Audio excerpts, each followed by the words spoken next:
La Bible dit dans 2 Rois, chapitre 13, verset 14, Élisée était atteint d'une maladie dont il mourut.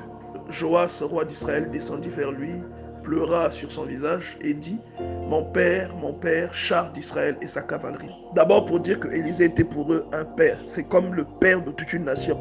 Ici, le roi est en train de comparer sa vie et son œuvre à un char. Il dit qu'il était le char d'Israël.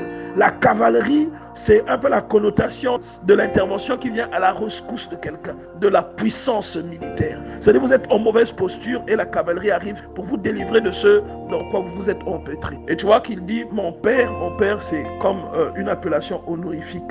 Alors que logiquement, le père d'une nation, c'est celui qui a la plus haute autorité, c'est-à-dire l'autorité politique, celui qui a l'onction royale. Donc c'est le roi ou soit le président.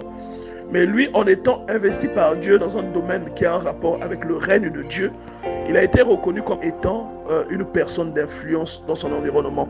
Il dit, mon père, c'est comme une appellation honorifique. Il lui donne une place honorifique, il le place au-dessus de son autorité royale. Parce qu'un roi, quelle que soit son autorité, ne sera jamais au-dessus de son père. Et regardez ce qu'il dit après. Il dit, char d'Israël et sa cavalerie.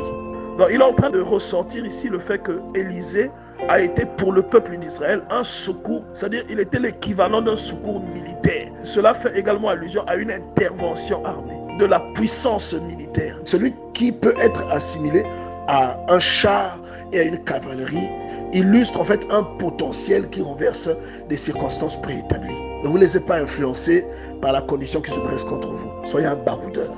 Renversez cette situation, comme Dieu décrit ce qu'il a déposé en Jérémie dans le premier chapitre du livre de Jérémie, où il dit que je t'établis pour que tu plantes et que tu arraches, pour que tu bâtisses et que tu détruises. C'est-à-dire Dieu t'a donné cette capacité pour que tu l'illustres. Ne vous laissez pas influencer par les circonstances qui peuvent vous assaillir aujourd'hui. Renversez ces circonstances. Allez au-delà de ce que ces circonstances-là peuvent illustrer. C'est ça aussi être une cavalerie, un char. C'est-à-dire prenez le dessus sur la circonstance et étonnez les gens de ce que la circonstance se retrouve sous vos pieds. Vous comprenez? Que quelqu'un qui a pensé que vous avez été condamné par une situation, quelqu'un qui a pensé que vous étiez en train d'être englouti par une situation, qu'elle soit surprise de voir comment vous êtes en train de marcher sur l'eau. C'est ça ma prière, c'est ça aussi être une cavalerie, un char pour son peuple. Soyez la cavalerie et le char de votre famille.